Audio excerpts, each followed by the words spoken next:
hata kwa adhabu. Sasa haiwezekani kwamba umenilipia ada toka naanza kusoma chekechea la kwanza hadi darasa la 7. Imebaki ngwe ndogo sana na ada ya pale shule ni nyingi kubwa, hela nyingi umelipa. Leo unakubali mimi nitoke shule tu kirahisi namna hiyo bila kufanya mtihani mzee? Mgosi ngala yako. Lakini mimi si nilikwambia bwana wewe Kitundu kwamba siwezi kwenda kuzungumza na mkuu wako wa shule kwa sababu tutavurugana. Na nimejitahidi sana kuwa mpole. Ndio maana nilikuwa namaliza tu kucheka na kutema mate.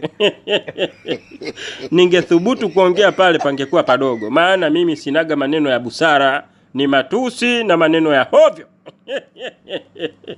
Hata hivyo mwanangu, uliposoma panatosha. Kwani si unajua kusoma na kuandika?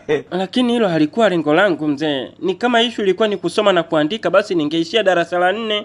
Maana mimi nilijua kusoma tangu darasa la 4. Najua kusoma na kuandika. Sasa nimefika darasa la 7, lengo langu ni kwenda sekondari. Mzee tena shule unaenda kuvuruga. Mzee bwana mimi bwana mimi nitaenda shule hivyo hivyo japo nimefukuzwa lakini naenda. Wewe unataka kunikera. Wanga unichukize wewe. Pu.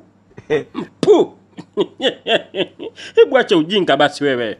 Tulishazungumza pale na mkuu kwamba umefukuzwa shule, hatuna issue nao wale tena. Unaenda kuchokonoa. Ukienda kule unaenda kuanzisha ugomvi mwingine, achana nao. Mimi najua watarudi tu. Watarudi saa ngapi mzee? Bado wiki moja ya kufanya mitihani.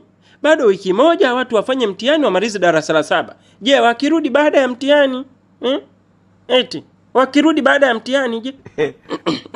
Wanataka nikasirishe huyu. Pu. Nisikilize mwanangu Kitundu. Waswahili wanasema kwamba elimu ni ufunguo wa maisha. Lakini mimi nilijaribu kutafuta kufuli ya kufungua na huo ufunguo wa maisha. Sikuipata hiyo kufuli hadi leo. Elimu sio kila kitu mwanangu. Unaweza ukakosa elimu ukafanya mambo mengine na pia ukatoboa kawaida. Hujaniconvince mzee. Hoja yako haina mashiko kabisa. Mimi najiona kabisa bila shule sitoboi. Sitafika popote. I want to go back to school. Mimi narudi shule mzee.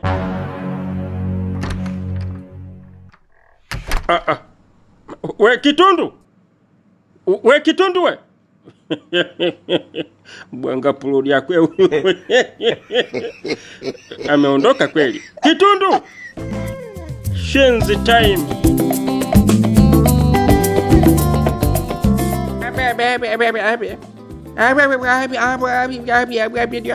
Diaga.